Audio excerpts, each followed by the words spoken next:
IVM. There's a quick survey to fill out on ivmpodcast.com/survey. It lets us know a little bit more about who's listening to us. And you know what? We're going to do a few prizes. So, we'll do a random drawing of maybe 10 people and we'll send you all some swag. Remember, that's ivmpodcast.com/survey where you can fill out the survey. You are the most valuable investment you will ever make. Hi, I'm Zarina Poonawalla, your leadership coach, life coach, and emotional intelligence coach. You probably know me from the Empowering series, and this is my new show, the Life Manifesto with Zarina Poonawalla. I'm going to coach you to be the best version of yourselves. So get ready to create, attain, and manifest the life you've always desired and make it your reality.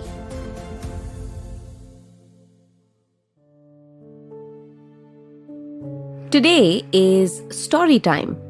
It's been a while since I've shared an interesting story with you, and I promise that I'm going to do better. So today, I have this very interesting, amazing story, in fact, that I was reading. We all know who Genghis Khan is, or Genghis Khan. He was one of the most powerful rulers in history, and when you think of the word Mongol, even today, Genghis Khan is the first Mongol that comes to mind. Isn't it? At least for me, that stands true. So, there's an ancient tale that describes two very important emotions that we feel. One morning, Genghis Khan and his court, they went out hunting. And while his companions were usually armed with bows and arrows, Genghis Khan, on the other hand, would carry a falcon on his arm, his favorite falcon. They say that it was better than an arrow. Can you believe that? It's because it could fly so high into the sky, it could get an aerial view of everything and anything, even that which the human eye could escape. So for Genghis Khan, his armor was his falcon. His companion was his falcon. But this hunting trip that they went on, it turned out to be quite unfruitful. It was unproductive. They couldn't find anything. Of course, this absolutely disappointed the Mongol king. So he left his group and he just set out alone. He was angry and he was in a lot of despair because how could they not land up finding anything on a hunt, right? And it had already been too long in the forest. So Genghis Khan was tired and thirsty. It was summer, so the heat was too harsh. And all the streams, the water streams, they had dried up. He was absolutely unable to find himself any water to drink. So he was just exhausted, frustrated, tired, all of it together. So he started moving around a bit in the forest with his falcon on his arm and went towards the mountains. Suddenly, he saw a little stream of water flowing from between rocks. So he hurriedly put the falcon aside and got out his very expensive and royal silver cup, which, what they say apparently, is something that he always carried with him.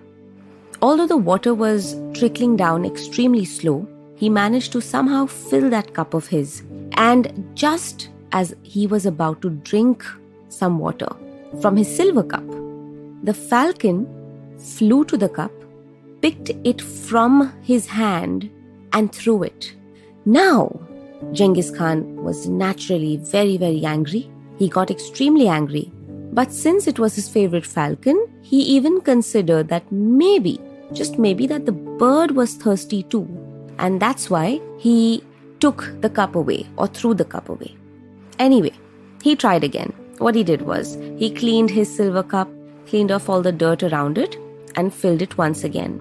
But the falcon attacked the cup once again.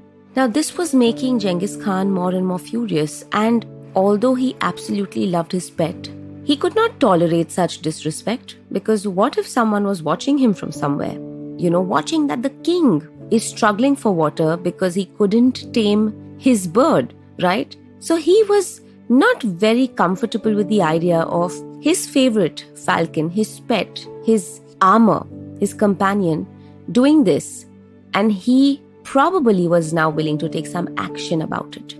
Now it became about the king in him. So he gathered himself, he cleaned that cup again, and he was ready with his sword in the other hand. He filled the cup, and the falcon attacked again. Now in that moment, Genghis Khan killed his favorite bird. He just slit that bird's throat with his sword. However, the stream of water dried up because of the heat, and the king then struggled. But he was determined to find water now, so he started following the stream uphill. When he reached the source and he saw a pool of water, guess what he also saw with it? He was shocked to see a very, very dangerous and poisonous snake of the region lay dead in the middle of that pool of water.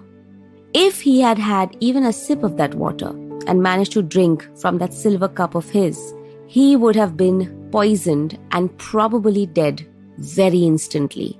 He saw that. He was flooded with emotions in that moment. He became quiet, completely silent.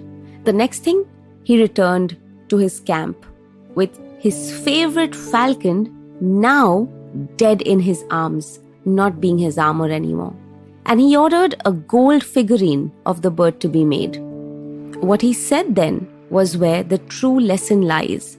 That is the story today. He commanded that one of the wings must be engraved with something that he said. He commanded that both the wings in that gold figurine of the bird be engraved. One must be engraved with, "Even when a friend does something you do not like, he continues to be your friend." And on the other wing, he had these words engraved: "Any action committed in anger is an action doomed to failure." This was what he learned and he kept in his heart and mind, because that falcon was not just a friend, it was its companion, his armor, his weapon, his shield. But just because the animal couldn't speak, and just because Genghis Khan couldn't understand the motive behind his actions, he killed his favorite falcon. Two simple statements. Even when a friend does something you do not like, he continues to be your friend. Any action committed in anger is an action doomed to failure. I want to leave you with this story to think about how many times you have considered your friend to be your foe, how many times your actions have doomed you to fail. Think about it, reflect upon it, and maybe don't wait to learn this lesson any further. Maybe it's time you put yourself into action. So, my precious people, if you enjoy listening to the Life Manifesto and manifesting your life and achieving your dreams, please go ahead and like and rate our podcast.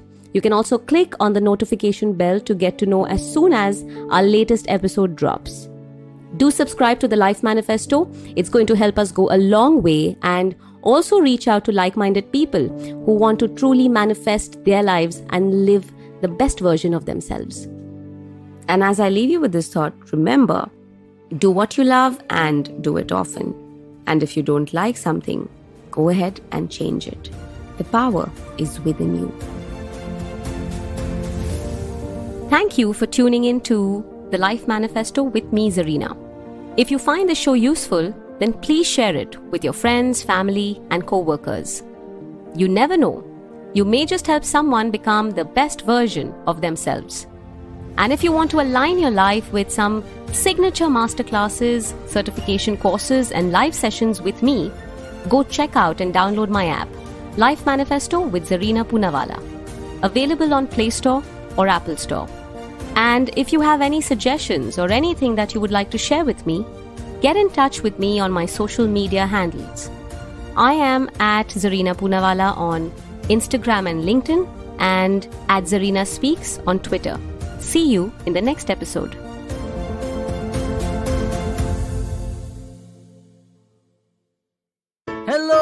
Hello. It's been another great week on the IVM Podcast Network. On Cyrus Says Cock and Bull, Cyrus is joined by Vineet, Puneet, and myself, Silvery, Urf Antariksh. We discussed the IPL taking action against Rishabh Pant and the Florida bride that was arrested for lacing her wedding food with marijuana. Yeah, that's wild. On Paisa Vaisa, Anupam and Rahul Shah, co-head of research at Equity Master, talk about how to get started in the equity market. On All Things Policy, the Takshashila folks analyze the role of social movements in public policy. On Pulyabazi, Pranay and Saurabh look into electric vehicles and why their batteries seem to be failing.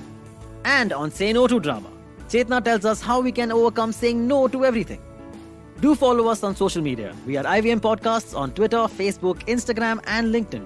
And remember, if you're enjoying this show or any of our other shows for that matter, do tell a friend. It really helps us out a lot. Also, don't forget to rate us on any platforms you're listening on, and you can also check us out on YouTube. We are also doing a small listener survey to better understand how you respond to our shows and advertising on the network. We would really appreciate it if you could spare a few minutes to fill it. It helps us build better shows for you. And finally, we would like to thank our sponsors this week, SBI Life Insurance, India Water Portal, and Jupiter, a digital banking app. Remember the days when our granny used to narrate once upon a time stories? Let's bring back the good old days of moral stories with Storytime Tamil.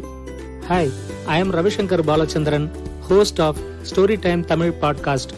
I would like you to entertain and educate your children with stories from Storytime Tamil. Tune in to the new episode sharp at 7 p.m. every day on IVM website, IVM podcast app, YouTube channel, or wherever you get your podcast from.